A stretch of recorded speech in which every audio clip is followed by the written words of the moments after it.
Assalamualaikum warahmatullahi wabarakatuh. Oke, di sini kami kelompok 6 akan melakukan eksperimen energi alternatif menggunakan buah nanas sebagai penerapan dari sel galvani atau volta. Sebelum masuk ke videonya, izinkan kami memperkenalkan diri. Nama saya Muhammad Farah Sewali. Dari pandang pertama, Saya Kesha Almira. Saya Nisa Lorena. Saya Zaitun Arzati Zuraida Zahra. Saya Medela Candika. Langsung saja kita masuk ke videonya. Selamat menyaksikan.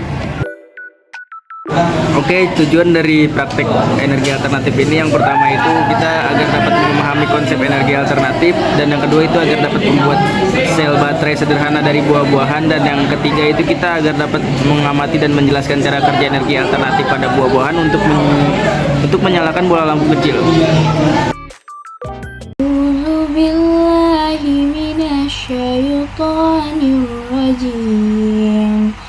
Bismillahirrahmanirrahim.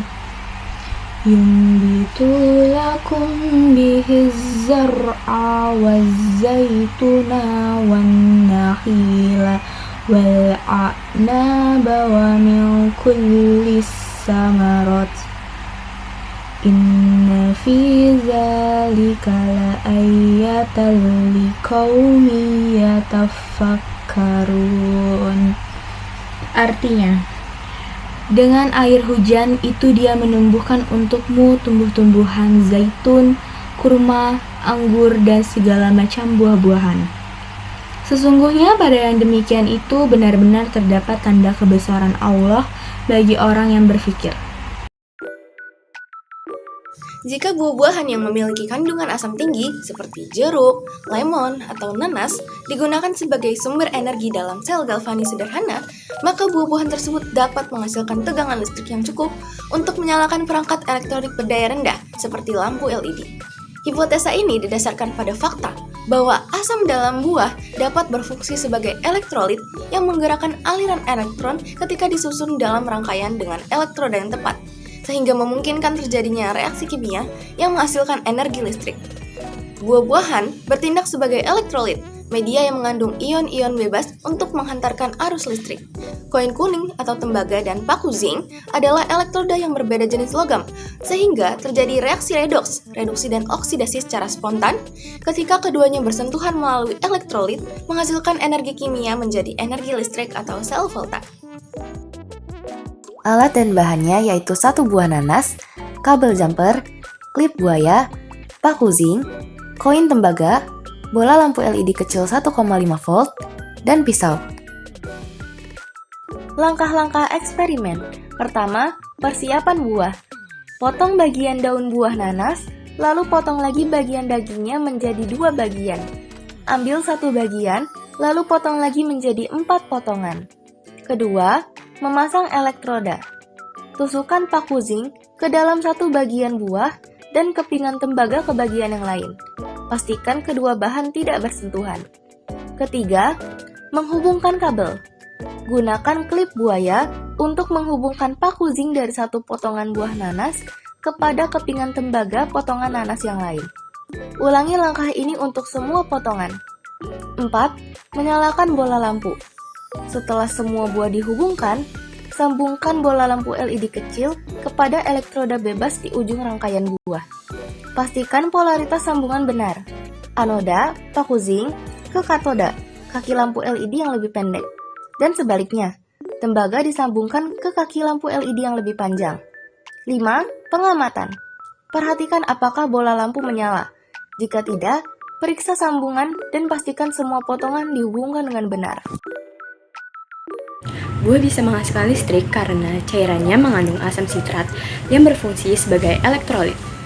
Asam sitrat terurai menjadi ion-ion, terutama ion hidrogen H+. Ion inilah yang menjadikan cairan buah mampu menghantarkan listrik. Ketika zinc dan tembaga ditancapkan ke dalam buah, zinc berperan sebagai anoda, yaitu elektroda yang mudah mengalami oksidasi. Zinc melepaskan elektron dan berubah menjadi ion zinc bermuatan positif. Elektron yang terlepas ini tidak bisa mengalir melalui larutan, melainkan bergerak melalui kabel luar menuju elektroda tembaga.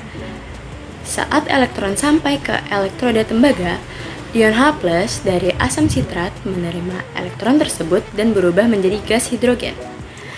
Dengan demikian, listrik yang dihasilkan bukanlah berasal dari buah itu sendiri, melainkan dari reaksi kimia antara logam zinc yang teroksidasi dan ion H+ dalam buah yang tereduksi di permukaan tembaga. Buah hanya menjadi jembatan elektrolit yang memungkinkan proses perpindahan muatan ini berlangsung. Dari hasil praktikum dapat disimpulkan bahwa buah nanas dapat berfungsi sebagai larutan elektrolit alami karena mengandung asam sitrat dan asam askorbat yang mampu menghantarkan ion. Ketika paku besi atau Fe dan koin tembaga atau Cu dimasukkan ke dalam buah nanas, maka terjadilah reaksi redoks spontan yang kemudian menghasilkan arus listrik. Dalam eksperimen ini, paku atau Fe berperan sebagai anoda karena ia mengalami oksidasi, sedangkan koin tembaga atau Cu berperan sebagai katoda karena ia mengalami reduksi. Aliran elektron mengalir dari paku ke koin tembaga yang akhirnya menghasilkan tegangan listrik. Dengan demikian, percobaan ini membuktikan bahwa buah nanas dapat menghasilkan energi listrik dan dapat digunakan menjadi energi alternatif. Walaupun masih terbatas dalam hal efisiensi dan skala, memanfaatkan sumber alami seperti buah sebagai energi alternatif menunjukkan arah pengembangan energi alternatif yang berkelanjutan dan ramah lingkungan. Dengan inovasi lebih lanjut, sumber energi alami ini dapat menjadi bagian dari solusi energi masa depan yang lebih hijau dan lebih aman bagi planet ini karena tidak menghasilkan polusi udara maupun limbah berbahaya dan mengurangi ketergantungan terhadap bahan bakar fosil yang dapat merusak lingkungan. Sekian video dari kami, semoga video ini bisa bermanfaat untuk kita semua. Terima kasih. Wassalamualaikum warahmatullahi wabarakatuh.